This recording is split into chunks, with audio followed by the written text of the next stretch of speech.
오늘 다 같이 보셔야 할 말씀은요, 사무엘상 22장 1절에서 10절까지 말씀입니다. 사무엘상 22장 1절에서 10절. 제가 가진 성경책으로는요, 구약 446면입니다. 다 찾으신 줄 알고 제가 한 절, 우리 성도님들 한 절 읽도록 할게요. 그러므로 다윗이 그곳을 떠나 아둘람 굴로 도망하매 그의 형제와 아버지의 온 집이 듣고 그리로 내려가서 그에게 이르렀고,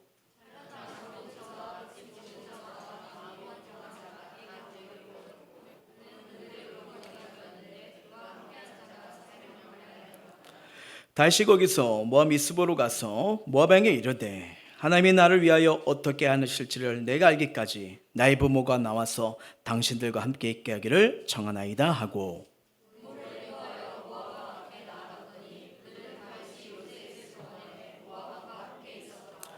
선지자가 다윗에게 이르되, 너는 이 요새에 있지 말고 떠나 유다 땅으로 들어가라. 다윗이 떠나 헤로스풀에 이르니라.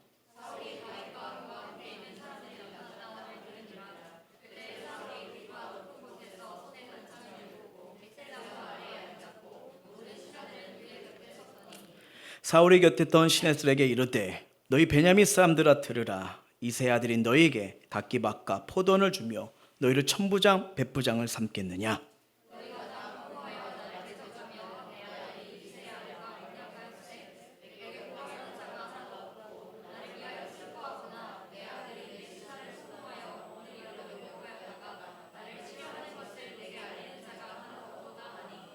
그때 에돔 사람 도액이 사울의 신하 중에 섰더니 대답하여 이르되, 이세 아들이 노비에 와서 아이두베 아들 아히멜렉에 이른 것을 내가 보았는데,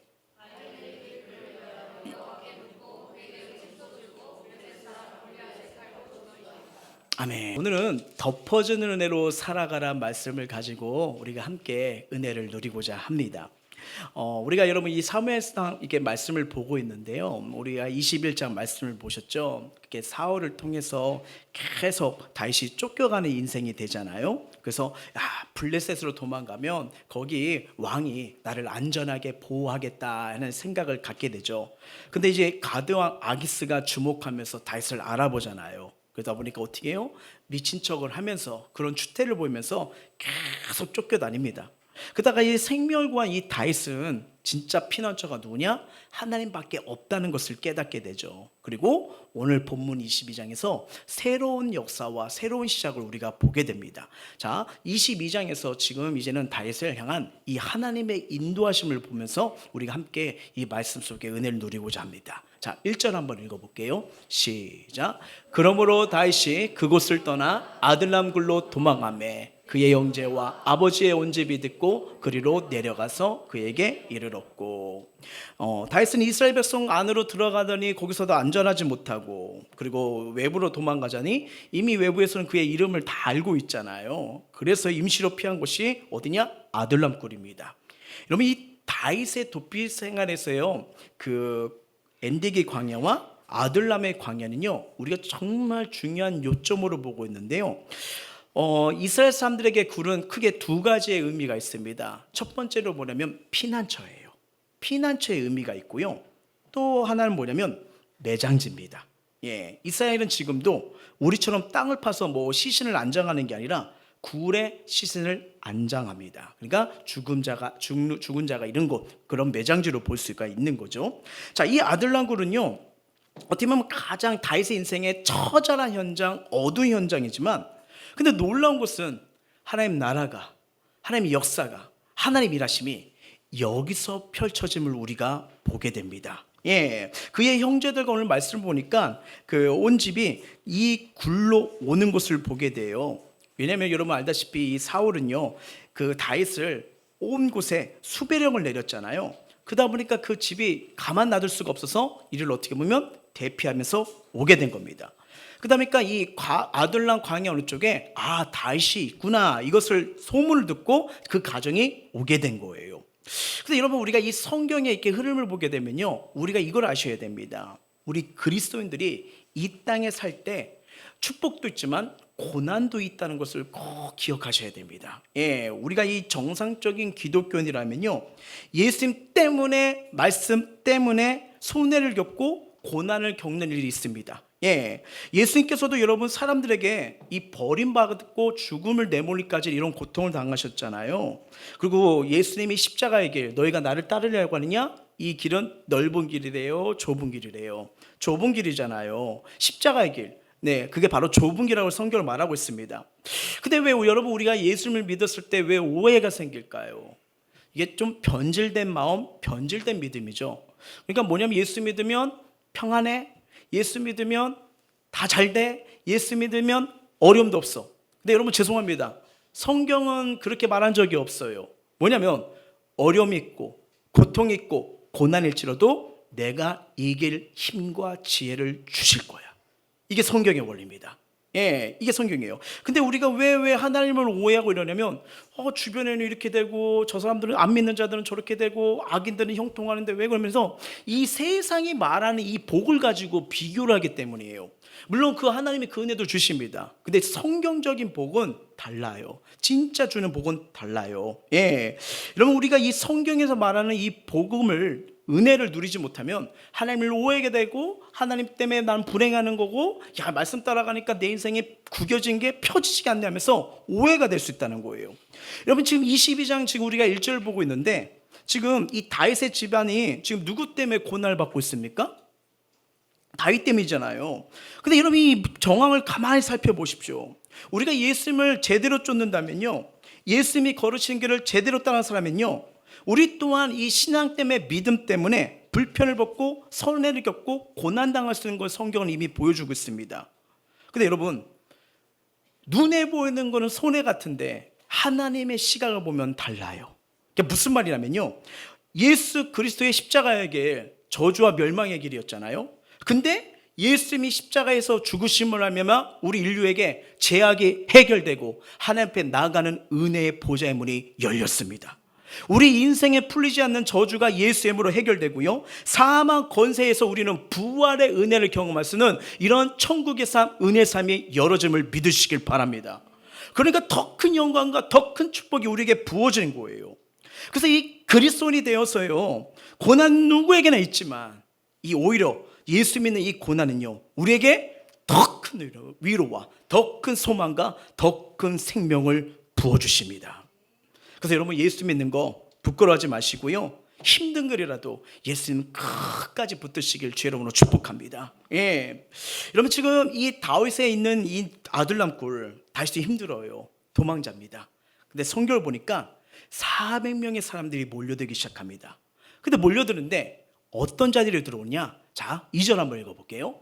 시작. 환난당한 모든 자와 빚진 모든 자와 마음이 원통한 자가 다 그에게로 모였고 그는 그들의 우두머리가 되었는데 그와 함께한 자가 400명 가량이었더라. 아멘.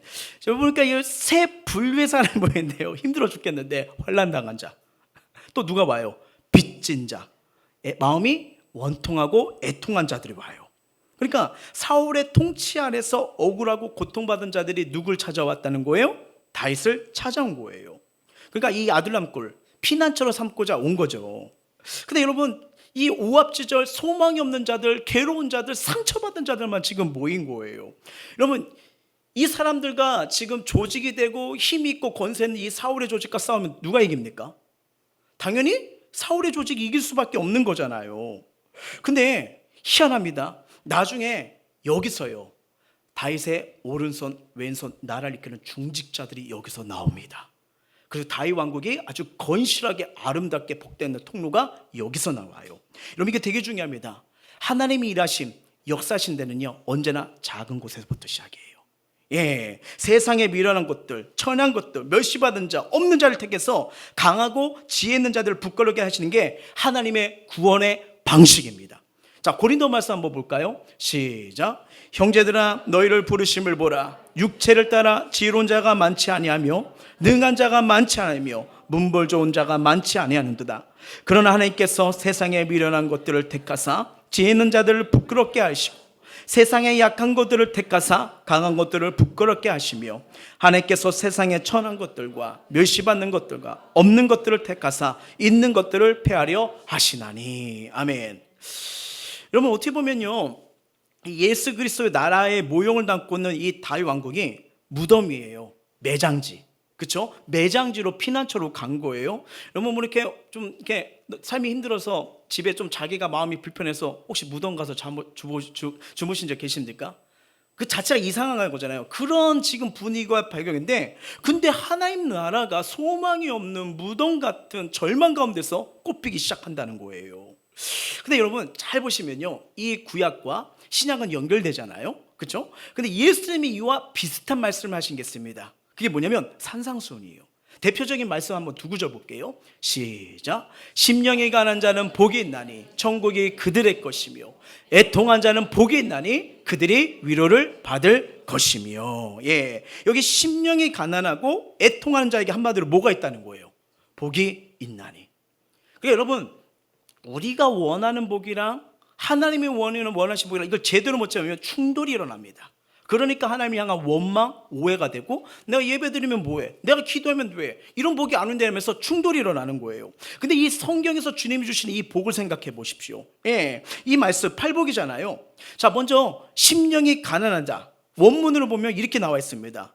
파산되어 돈 한 판 없는 빈털터리. 재밌더만요. 파산되어 한 푼도 없는 빈털터리. 그래서 이게 뭘까 이렇게 해가지고 계시게 주석이나 말씀을 연구해 봤는데, 바로 이거 심령이 가난한 자는 뭐냐면요, 하나님 앞에서 저 은혜가 메말랐어요. 저 은혜 받고 싶어요. 메마르고 텅텅 비었어요. 이걸 고백하는 자가 복이 있대요. 이게 이따가 복이 있대요. 예, 즉 하나님에 대해서, 의에 대해서 나 아무것도 가진 게 없어요. 내가 불순종 가운데, 죄악 가운데 정말 하나님 은혜를 까먹었어요. 메말랐어요. 이걸 가난한 자예요. 나 은혜가 필요합니다. 이게 심령이 가난한 자예요.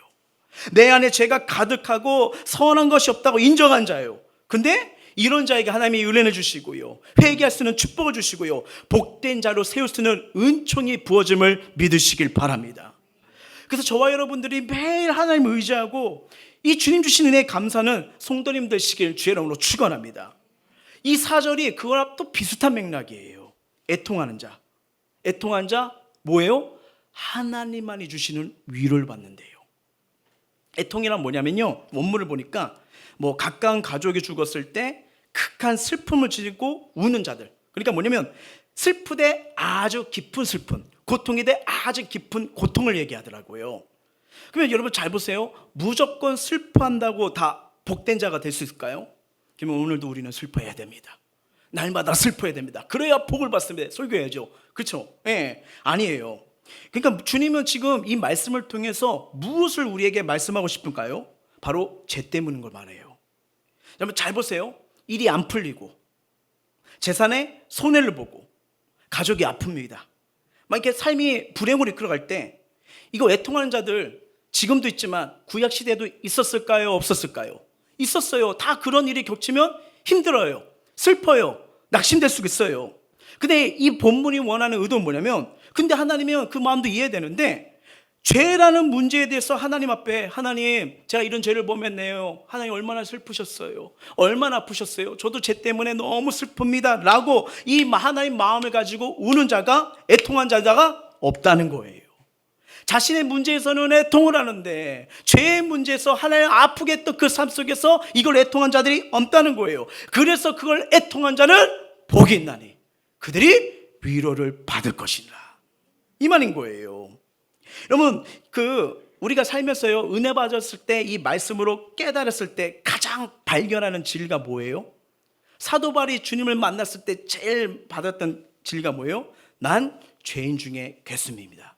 여러분, 베드로도 하나님 주님을 만났을 때 뭐예요? 주님 나를 떠나소서, 나는 죄인입니다. 뭐냐면요, 이 진리 안에서 은혜 속에 깨닫는 게 뭐냐면 자신의 참된 상태를 발견하게 되는 거예요. 예, 먼저 자신을 보게 됩니다. 그래서 자신의 상태가 죄임을 알고 뭐예요? 애통하게 되는 거예요. 근데 여러분, 이 본문에 환난 당한 자, 애통한 자, 이런 모든 자들이 모여드는데 하나님이 놀랍게서 이들을 만지십니다. 이들을 기름지게 세우십니다. 정말 위대한 왕국의 통로로 동역자를 세운 것을 우리가 성경을 통해서 알고 있잖아요.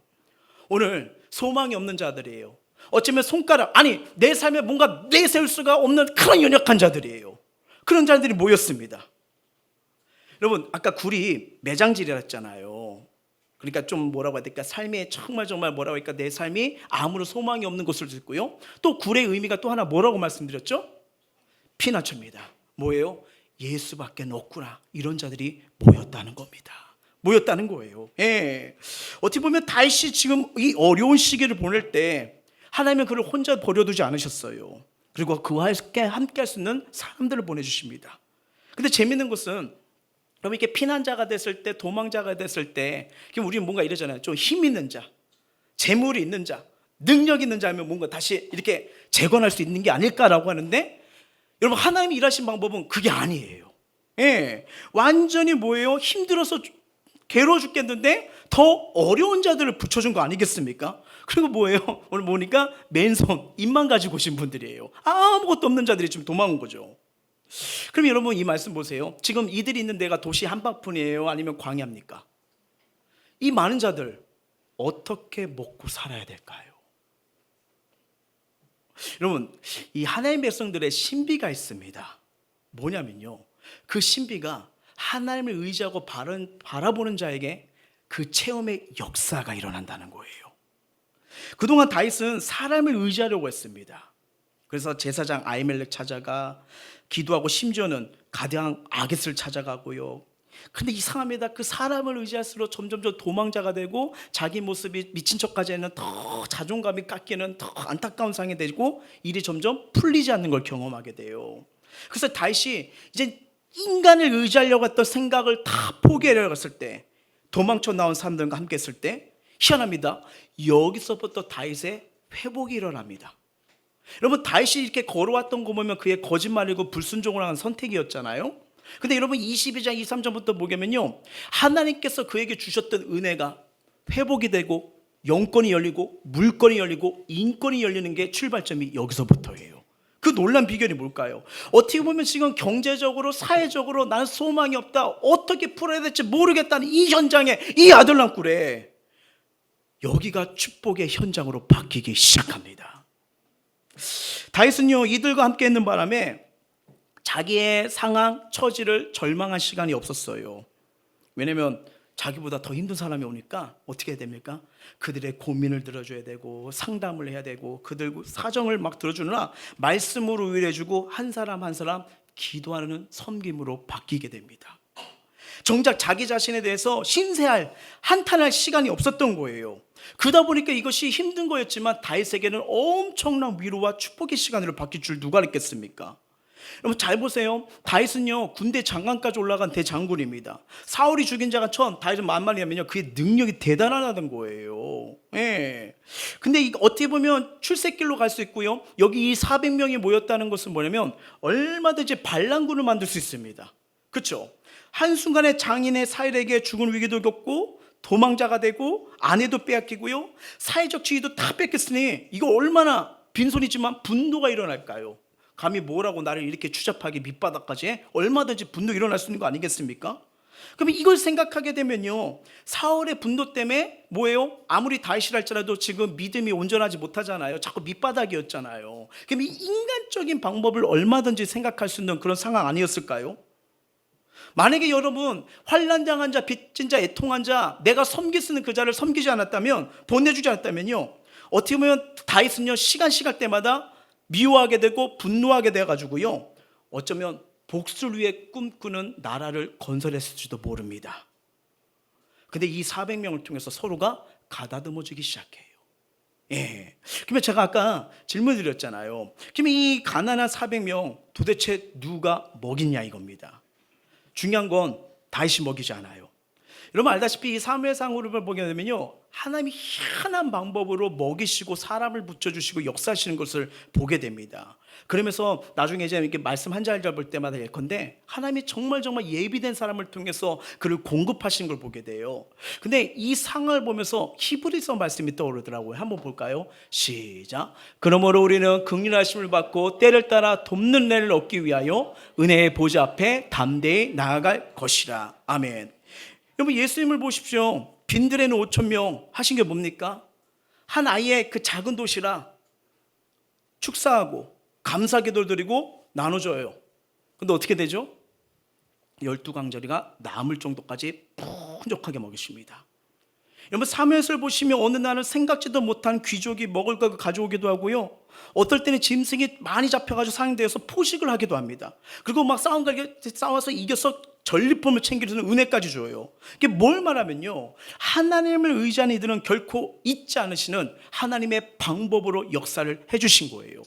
여러분, 이스라엘 보세요. 광야 40년입니다. 근데 거기서 누가 굶어 죽었더라 보신 적 있어요?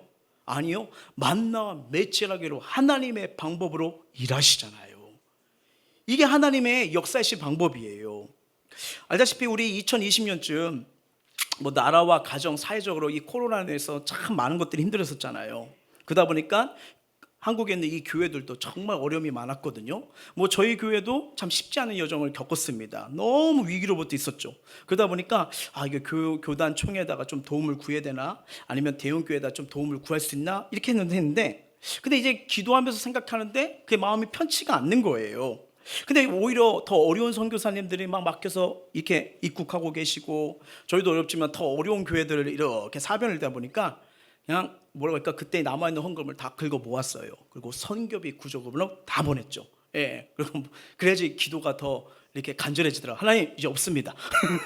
이게 제가 배운 신앙의 벼랑 끝 전술이거든요. 뭔가 의지하려는 거 다 빼요. 그래서 하나님, 이제 없습니다 하면서 이제 기도하면 없다는 것 뿐이죠. 근데 이 코로나 때 너무나 많은 기적들을 체험했어요. 예. 뭐냐면 예전에 섬겼던 타교회 성도분께서 그때 이제 기도하면서 자꾸 저희 교회가 생각났는데, 그 가정에 놀랍게도 이제 정말 기도 가운데 이제 원했던 직장문이 열렸나 봐요. 그러더니 이제 첫째 아들이 딱 직장에 들어가는데 첫 월급을 받게 되었습니다. 그러다 보니까 이거 첫 열매로 하나님께 드리자고 했는데 저희 교회가 생각나가지고, 그러면서 이제 그 첫 열매를 보내주시고요. 그리고 어떤 모르는 가정이에요. 이렇게 가는데 이게 사업을 했는데 너무 잘해서 집에 그 양파 사업이라 미역 사업을 하셨나 봐요.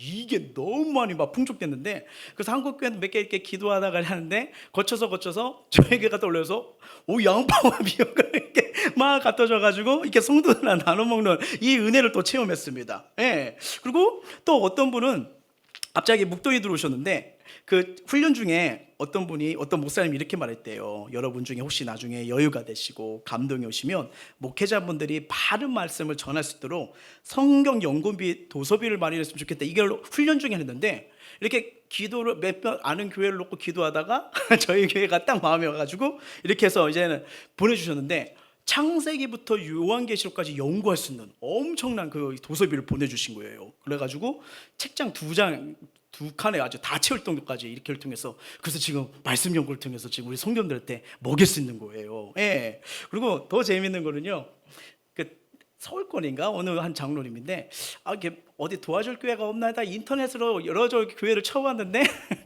모르는 거예요. 근데 저희 교회 홈피 나오는 걸 보고 여기 감동이 온다.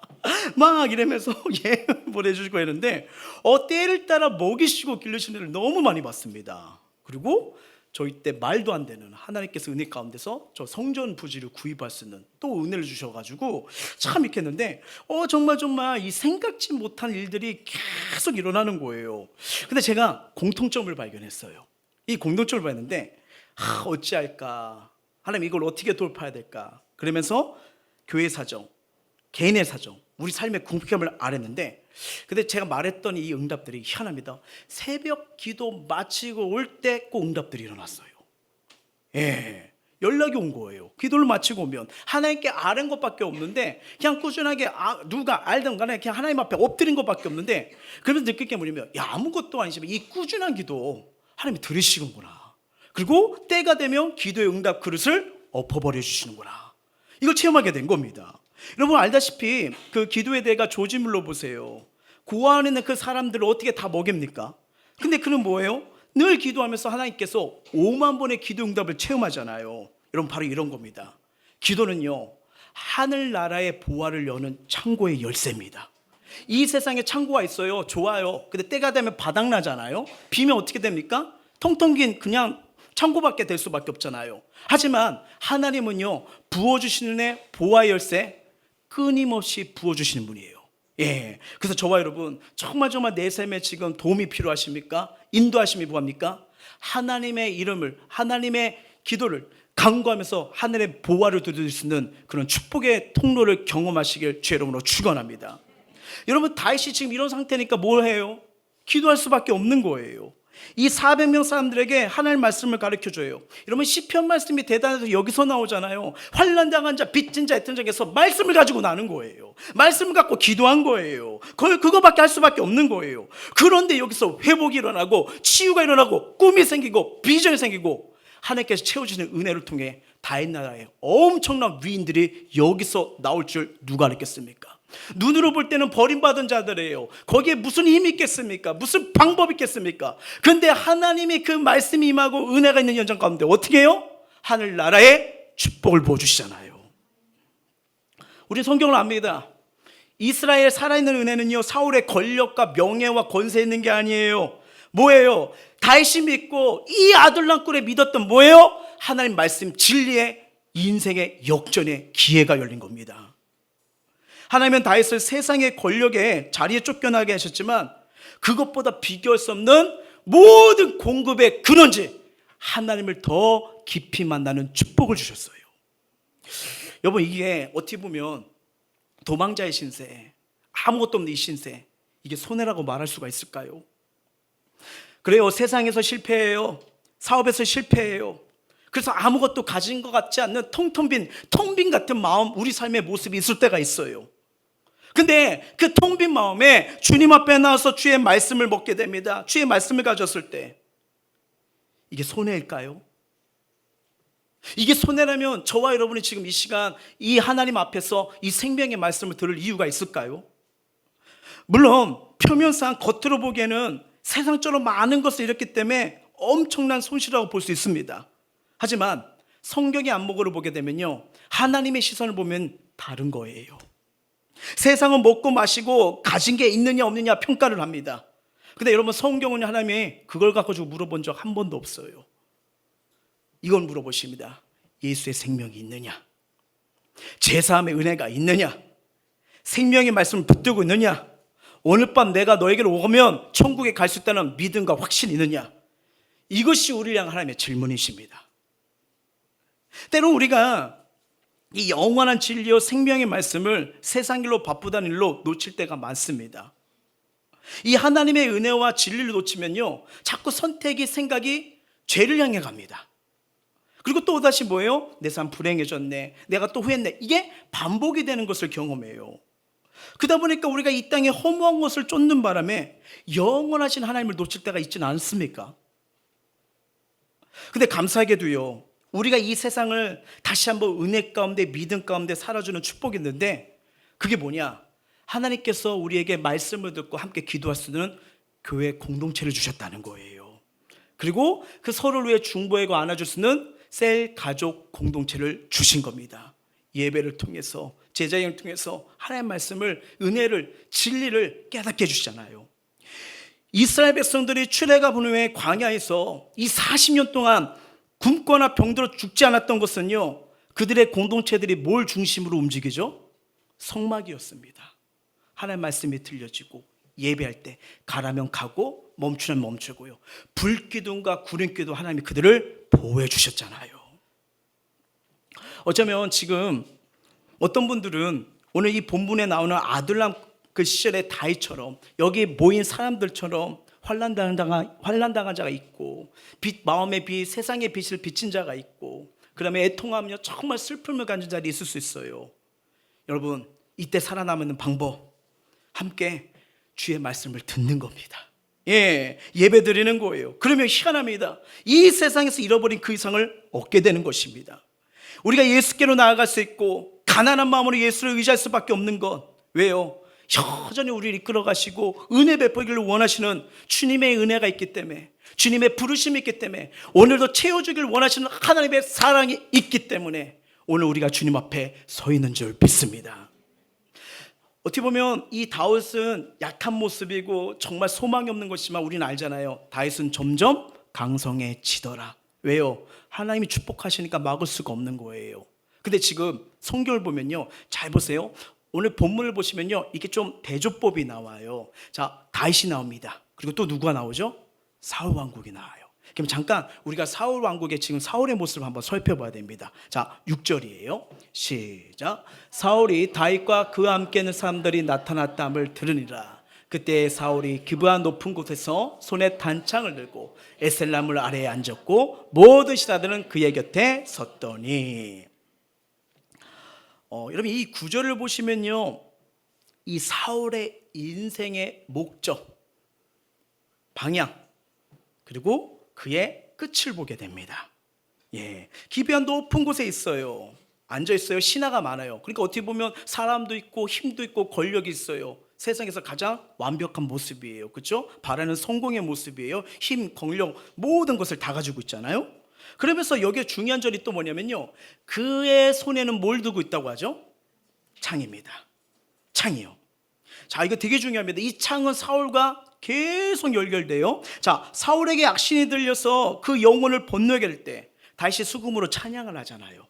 처음에는 그 악신이 떠나갔습니다. 근데 나중에 떠나가지 않고 어떻게 해요? 그 창, 있던 창을 누구에게 던져요? 다윗에게 던져버려요.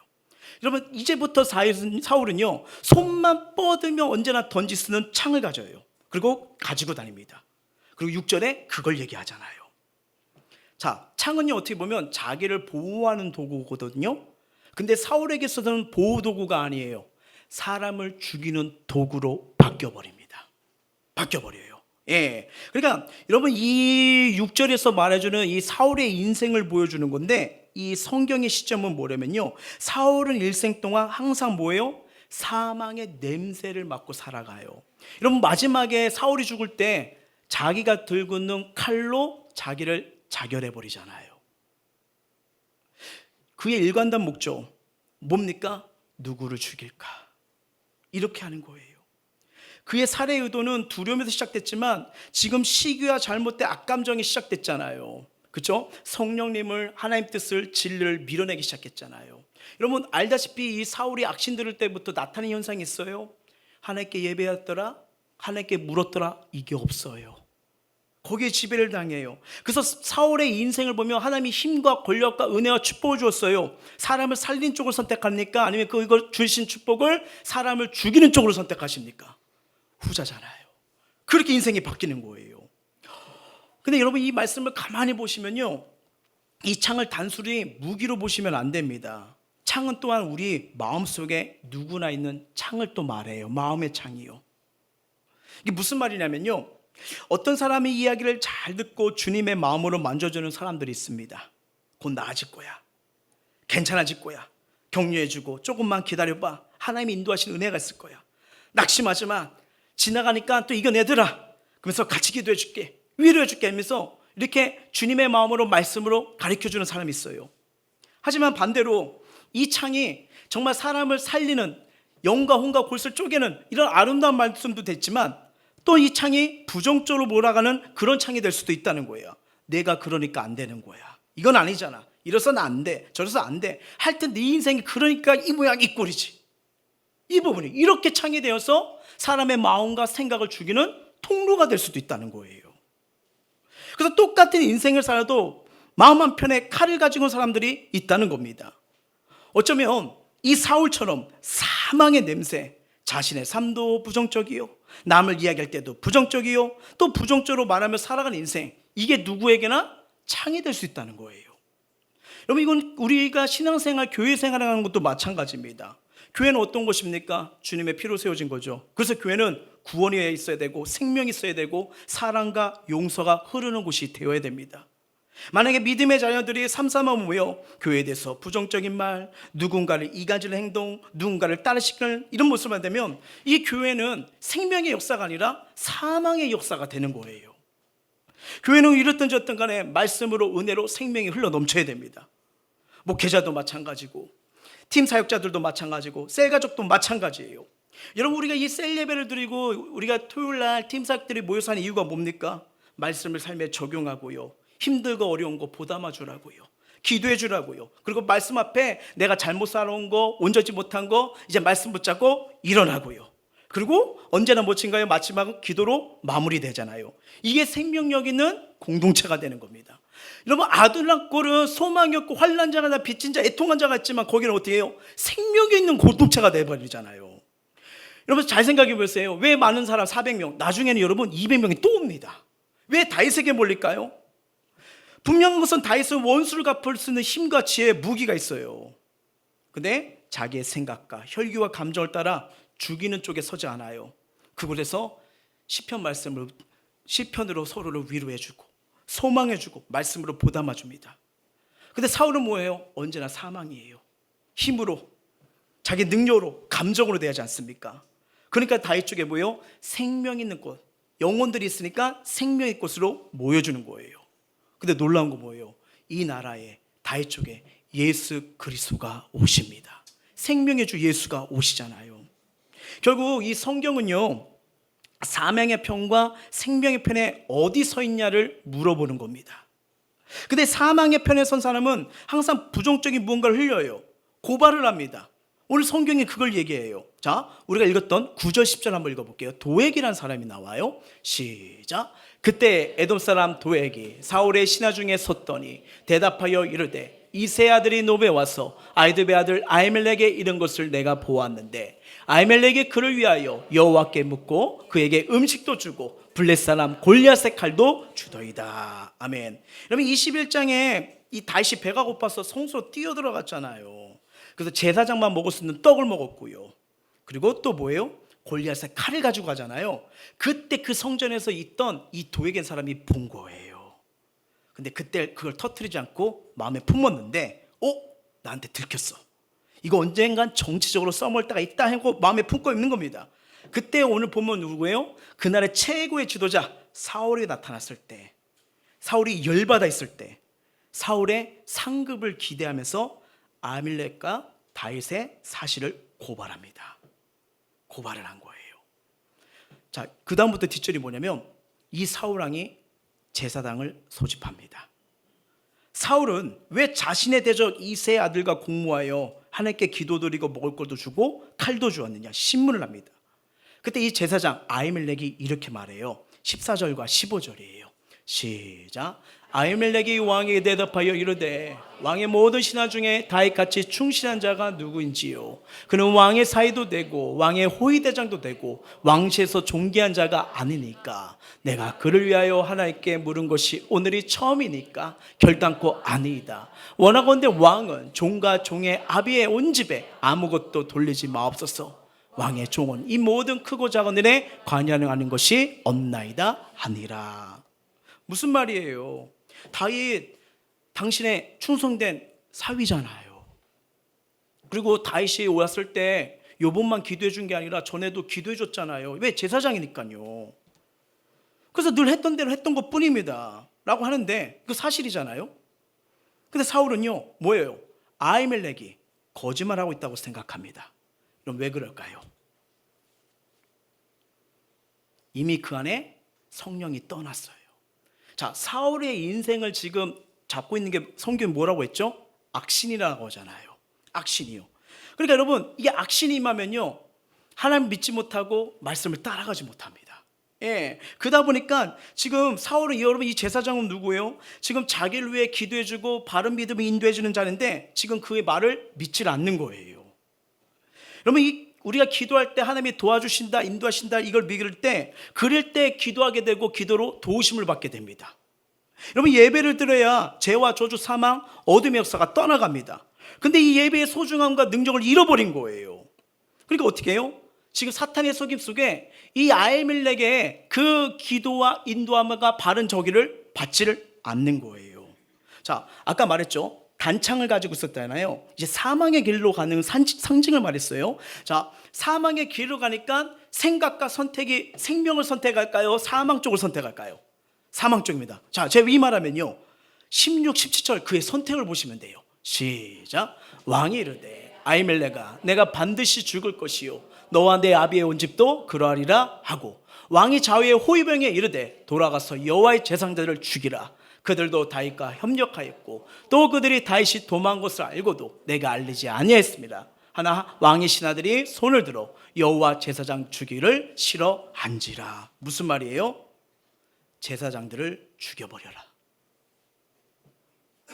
하나님의 기름 부은 자들이네요. 이들의 기도와 축복을 받은 게 사울 왕이었잖아요. 근데 재밌는 건 뭐냐면요, 호위병들이 그 말을 따라요, 안 따라요? 안 따릅니다. 왜요? 알거든요. 여러분, 이스라엘 백성들은 제사장과 적대적인 관계 있는 걸 원치 않습니다. 왜요? 자신의 삶, 가정, 일터를 축복해 주는 자잖아요. 바른 길로 이끌어주고 생명으로 예배로 그들을 축복하는 자들이잖아요. 여러분, 예배 마쳤을 때 목회자들이 마지막 뭘로 하시죠? 축도입니다. 오늘 예배 말씀 것이 그대로 이루어지더라고요. 만약에 축도가 가서 힘들지어다 이거 얼마나 괴로워요. 그래서 하나님 은혜가 함께 할지어다 하면서 이렇게 축도를 해주는 거 아니겠습니까? 그래서 모두가 꺼려하는 건데 이게 무서운 거예요. 악신이 들어오니까 그걸 두려워하지 않는 거예요. 근데 이 명을 누굴 내느냐? 오늘 고발자 도액이라는 사람이 나오잖아요. 가트편의 쓰자입니다. 여러분, 이 사람이요 제사장 85명을 죽입니다. 그리고 여기서 죽이지 않아요. 그 제사장들의 가족을 가서요 남녀, 아이들, 양, 집까지 다 멸절시켜버립니다. 그요 하나님을 두려워하지 않고 기도의 능력을 믿지 않았고 다른 사람들은 감히 하려고 하지 않는 하나님의 종들을 죽이는 것을 아무렇지 않게나 해버려요. 근데 여러분, 이걸 잘 봤어요. 고발자 토에 누굴까 했더니 에돔 사람 에서의 후손이더만요. 에서의 후손이요. 어찌 보면 여러분, 성경은요 야곱의 혈통과 에서의 혈통의 충돌이라고 보고 있습니다. 여러분 알다시피 야곱 부족한 게 많았죠. 흠도 많았어요. 근데 그는 궁극적으로 하나님의 복을 받잖아요. 그래서 아브라함의 하나님, 이삭의 하나님, 누구의 하나님이요? 야곱의 하나님. 계속 그가 축복된 길, 생명의 길을 선택하니까 하나님께서 계속 그의 인생을, 그 후손을 축복해 주는 걸 보게 됩니다. 물론 그에게 부족함이 있었지만 제가 한번 말하잖아요. 그는 넘어져도 세상 쪽으로 넘어져요? 아니면 예수님 쪽으로 넘어져요? 예수님 쪽이에요. 근데 형 에서는 누구예요? 하나님의 축복권이, 장자권이 있었습니다. 근데 배고프다고 그 장자의 축복권을 가볍게 여겨요. 그래서 그게 뭔 소용이야, 배고파 죽겠는데, 야 네가 가져가. 팥죽 한 그루고요. 하늘의 축복을 가볍게 여겼죠. 그러다 보니까 그 후손들이 지금 어떻게 돼요? 계속 성경에 하나님의 반대 세력으로 존재합니다. 여러분, 참 이 말씀을 보면서 저와 여러분은요 정말 어떠한 존재로 어떠한 삶을 지금 선택하고 계십니까? 하나님의 길에서 벗어나 반대 세력의 삶, 혹시 사망의 길로, 생명이 없는 길로 선택하면서 걸어가고 있지는 않으신가요? 어떻게 보면 지금 여러분 분명히 다윗의 불순종이고 거짓말로 해서 했는데 점점 위기와 고통이 해결되지 않고 배가 되는 것 같아요. 무슨 말이냐면, 내가 실수로 내가 이렇게 힘든 상황이 있으면 그것도 힘들지만 자책할 수 있는데, 지금 성경 보니까 뭐예요? 나를 도와준 제사장들 가족이 다 멸절당하잖아요. 피해를 보잖아요. 자신을 도와준 자들이 무참히 살해되는 이 얘기 들었을 때 얼마나 마음이 괴롭고 삶이 더 어려웠을까요? 다 나 때문이네. 진짜 죽고 싶다, 할 말이 없다 하면서 더 처참하게 무너지는 상황으로 받아들일 수밖에 없는 거 아닐까요? 오히려 자신의 불순종과 거짓말로만 자기만 들면 좋을 것 같은데 자기 때문에 지금 주변이 너무 힘들어진 상태입니다. 그러면 이 연약한 다윗, 불순종한 다윗, 온전치 못한 다윗을 통해서 하나님 나라를 세우려고 했던 하나님의 계획은 실패로 돌아가는 걸까요? 이걸 한번 우리에게 적용해 볼까요? 만약 저와 여러분이 어리석은 결정과 불순종으로 인해 하나님의 영광이 가려졌고 나로 인해서 가정이, 자녀가, 주변이 더 괴로워지는 것 같아 라고 했을 때 도대체 이걸 어떻게, 이 현실을 돌파해야 될까요? 만약 우리가 믿는 하나님은 실패한 자를 버리시고 기회를 주시지 않는 분이라면 우리는 어떻게 살아야 될까요? 어떻게 보면 지금 다윗의 모습에 안타까운 상황이 계속 이어지고 있습니다. 근데 성경은요, 언제나 자비가 있어요. 언제나 자비가 있어요. 자, 제가 왜 이 말씀 드리냐면 오늘 핵심의 요지가 바로 이겁니다. 지금 점점점 고통과 아픔이 또 주변이 힘들어지는 게 점점 악화되고 있잖아요. 근데 여러분 잘 보세요. 이 다윗이 어떤 존재인지요. 자, 창세기를 보시면요, 요셉의 형들이 요셉을 죽이려고 할 때 그를 팔자고 제안한 형이 누구죠? 유다입니다. 유다예요. 그래서 창세기 나중에 시간 되면 38장을 보시면요, 그 후에 유다는 가나안 내려가서 아들란 사람 히를 친구 삼아 가까이 지내요. 그러다가 가나안 사람 수아의 딸과 혼인해서 세 아들을 낳아요. 그 세 아들 낳는데 첫째 아들이 죽습니다. 이해되시죠? 근데 이 첫째 아들이 결혼을 했는데 이스라엘은 계대 혼인법이 있어요. 그러니까 형이 죽으면 그 두 번째 동생이 들어가서 그 형수와 동침을 해서 혈통을 이어가야 됩니다. 이게 계대 혼인법이에요. 둘째가 오난이에요. 근데 오난이 형수한테 씨를 주지 않아요. 왜? 그렇게 되면 자기의 축복권이 없어지니까, 자기 이름이 사라지니까 아이를 낳지 않으면 그 장자권의 축복이 나에게 오거든요. 근데 성경을 보면 여호와 보시기에 악해서, 그래서 둘째 아들 오난도 죽게 됩니다. 그래서 이 시아버지가 이 며느리 다말에게 막내가 있는데 어리니까 장성할 때까지 기다리라 하면서 친정으로 보내버려요. 근데 시간이 지나서 막내 아들 살레가 장성했는데도 이 유다가 대책을 세워주지 않습니다. 왜요? 혹시 또 셋째 아들까지 잘못해서 죽을까 봐, 그런 생각이 있었겠죠. 그쯤에 유다의 아내가 죽어요. 아내를 곡간 시간, 유다가 친구 집을 다니러 왔다가 길가에 창녀가 있다는 걸 보고 동침을 합니다. 근데 그 창녀가 누구예요? 시아버지가 이곳에 왔다는 소식을 듣고 며느리 다말이 변장한 거예요. 그러니까 며느리와 시아버지가 동침을 해버린 거예요. 어쨌든 어떻게 보면 이 유다의 집안의 대가 끊어질 뻔한 상황에서 며느리가 시아버지 유다에게서 쌍둥이를 낳아요. 첫째 아들 이름이 베레스, 둘째 아들이 세라입니다. 무슨 말이에요? 되게 부끄러운 과거라는 거예요. 창피한 과거예요. 말할 수 없는 과거예요. 이해되시죠? 예. 근데 여러분 재밌는 게 뭐냐면 루키 4장을 가보니까요, 이 이방에서 따라온 며느리 룻이 낳은 이야기를 나오면서 이 나오미가 낳았다고 기록을 해요. 알다시피 나오미는 모압에서 살다가 남편과 두 아들이 죽고 고향 베들레헴을 오는데, 남편 두 아들, 그리고 남편 두 아들, 그러니까 세 명이 죽은 거예요. 남편과 두 아들이 죽어서 세 명이 죽었어요. 이 셋이 죽은 건 집안의 대가 아예 끊어져 버린 겁니다. 소망이 없다는 거예요. 근데 이 둘째 며느리 모압 여인 룻이 따라옵니다. 시어머니의 고향인 베들레헴으로 따라와요. 그리고 시어머니를 봉양 후에 보리 이삭을 줍다가 나오미의 먼 친척벌이 누굽니까? 보아스를 만나서 계대 혼인법에 의해 결혼하게 됩니다. 근데 재밌는 게 그 둘 사이에 아이가 생겨요. 그의 이름이 오벳입니다. 오벳 들어보셨죠? 누구냐? 다윗의 할아버지예요. 자, 모압 여인 룻은 다윗의 증조모가 됩니다. 자, 그러면요, 이 한번 잘 보세요. 자, 제가 왜 유다를 말했냐면요, 이 족보에 그의 아들 이름이 나와요. 그리고 밑에 누구로 끝난지 한번 보셔야 됩니다. 룻기서 4장 18절부터 22절이에요. 시작. 베레스의 계보는 이러하니라. 베레스는 헤스론을 낳고 헤스론은 람을 낳고 람은 암미담을 낳고 암미담은 나손을 낳고 나손은 살몬을 낳고 살몬은 보아스를 낳고 보아스는 오벳을 낳고 오벳은 이새를 낳고 이새는 다윗을 낳았느라. 아멘. 그러니까 여러분, 베레스가 누구예요? 유다가 며느리, 변장한 며느리 다말을 통해 낳은 쌍둥이 아들이잖아요. 예, 간단히 말씀드리면 유다가 가나안 며느리 다말에게 낳은 베레스 후손에 누가요? 보아스. 그리고 보아스가 그 유대인 아내가 아니에요. 모압 우상의 땅 여인을 통해서 이어진 건데, 이게 누구의 족보라는 거예요? 다윗의 족보예요. 다윗의 족보예요.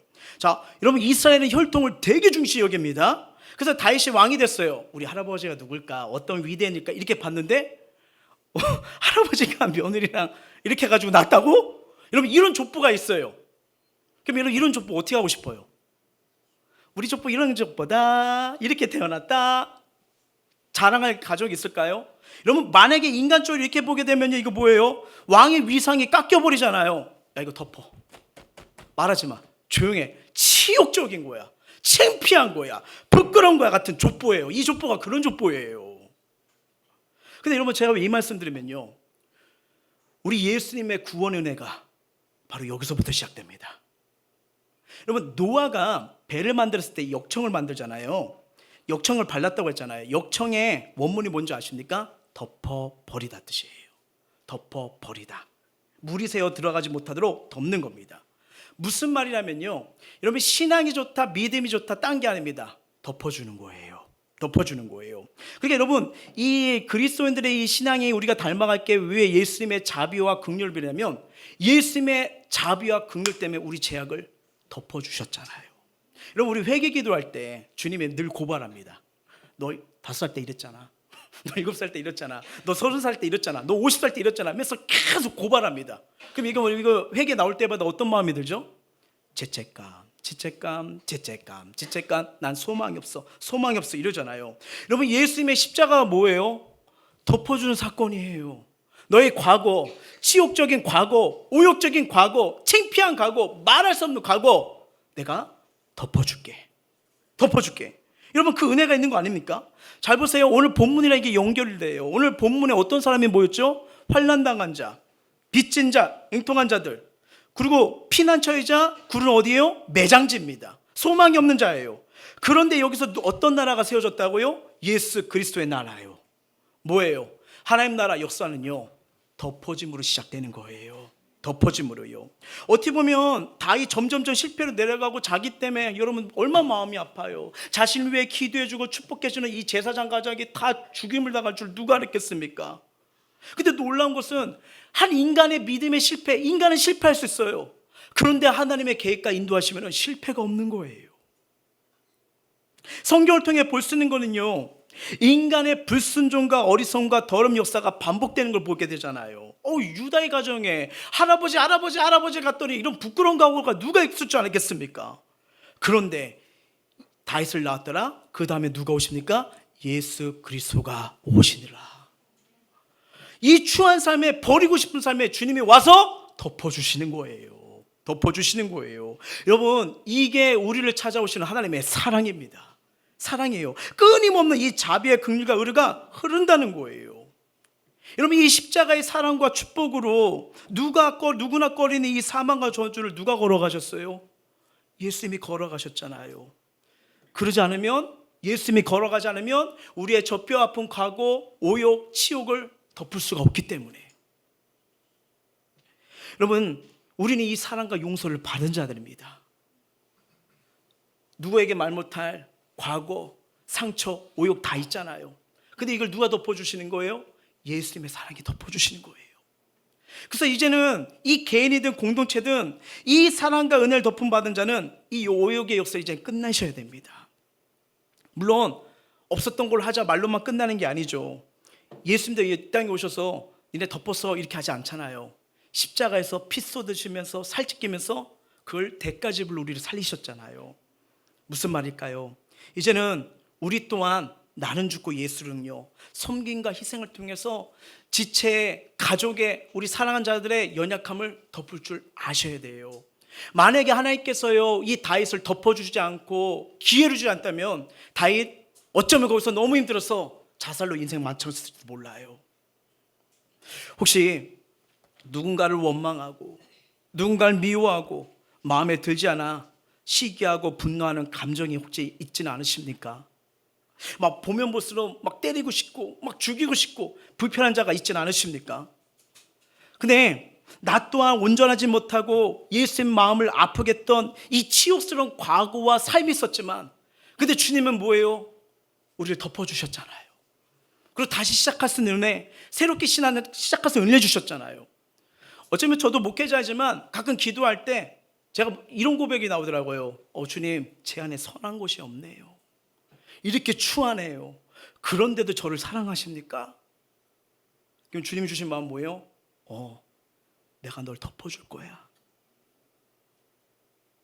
조지 히버턴한 사람이 이런 말을 했어요. 한번 읽어볼까요? 시작.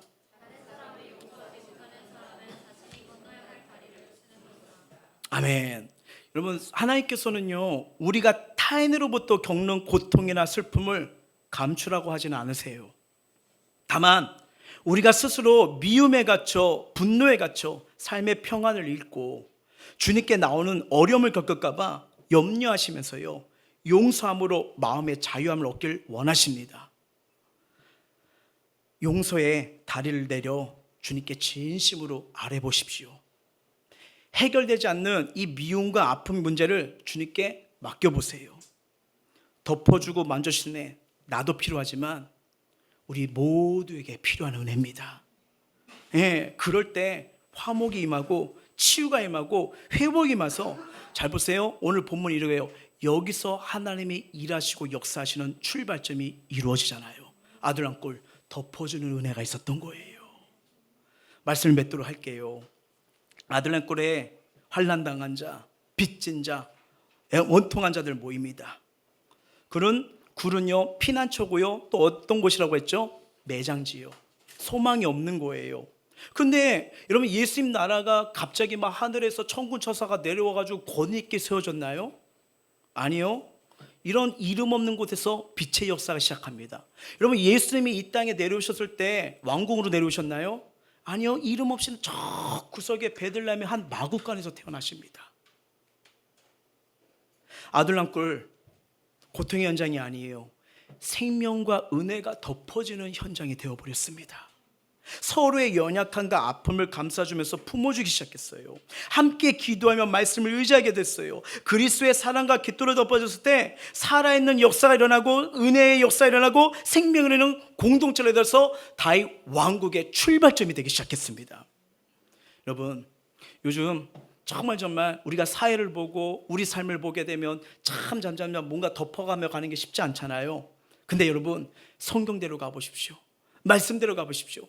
우리 가정에 다시 한번 주님의 은혜와 사랑에 덮어지길 기도해 보세요. 우리 자녀들에게, 나를 괴롭혀내는 사람들에게 주님의 은혜와 사랑에 덮어지길 기도해 보십시오. 죽을 것 같다고요? 아니요. 아들 한 걸 생명의 역사, 하나님의 역사, 기적의 역사, 은혜와 평강이 흐르는 아름다운 역사로 바꿔져 버렸습니다. 우리의 심령이, 우리 가정이, 우리 일터가, 우리 햄버스교회가 그렇게 덮어지는 은혜로 생명의 역사 일어나는 복된 초소가 되길 주의 이름으로 축원합니다. 찬양하겠습니다.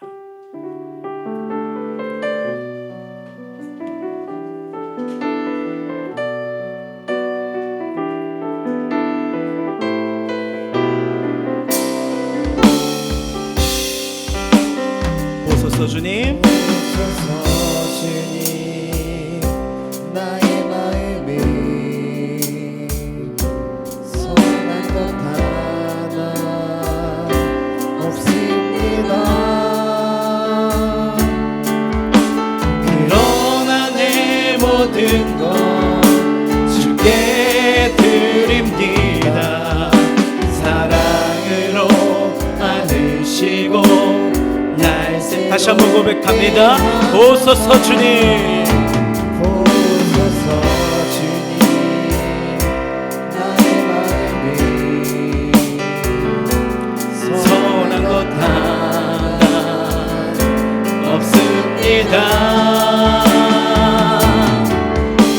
그러나 내 모든 것 주께 드립니다.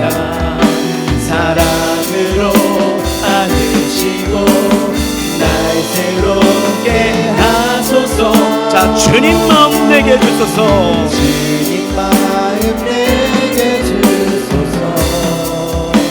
내 아버지 주님 마음 내게 주소서.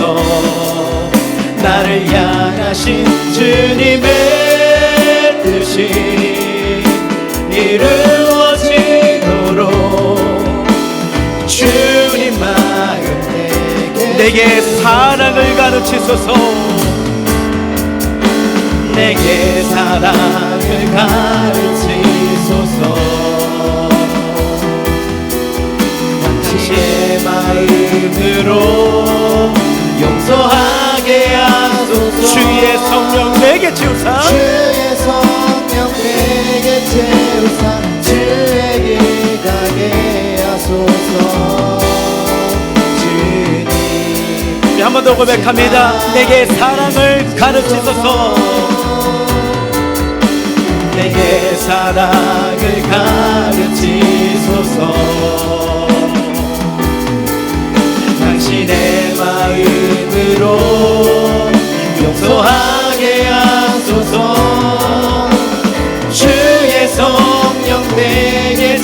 채우사 주의 길 가게 하소서. 주님 당신 마음 주소서. 당신 마음 주님 마음 내게 주소서. 주님 마음 내게 주소서. 내 아버지 주님 마음 내게 주소서.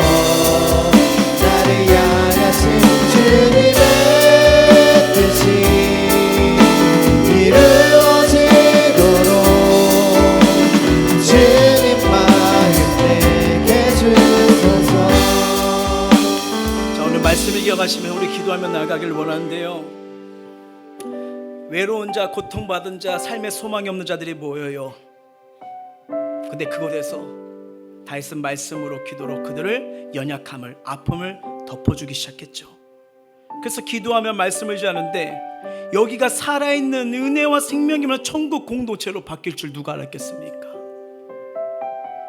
너무나 놀라운 것은 이 출발점이 다른 게 아니었어요. 다윗의 거짓말과 불순종과 하나님이 아닌 자꾸만 다른 것을 의지했던 이 출발점이었는데, 오히려 자기의 그 연약함 때문에 제사장 가정이 몰락하고 죽임당하는 모습에 더 괴롭고 고통적이었지만, 족보를 보니까 더 아픈 추악함과 우역함이 있었지만 언제나 이걸 덮어주시고 용서해 주시고 다시 그들을 새롭게 세운 게 하나님의 은혜였더만요.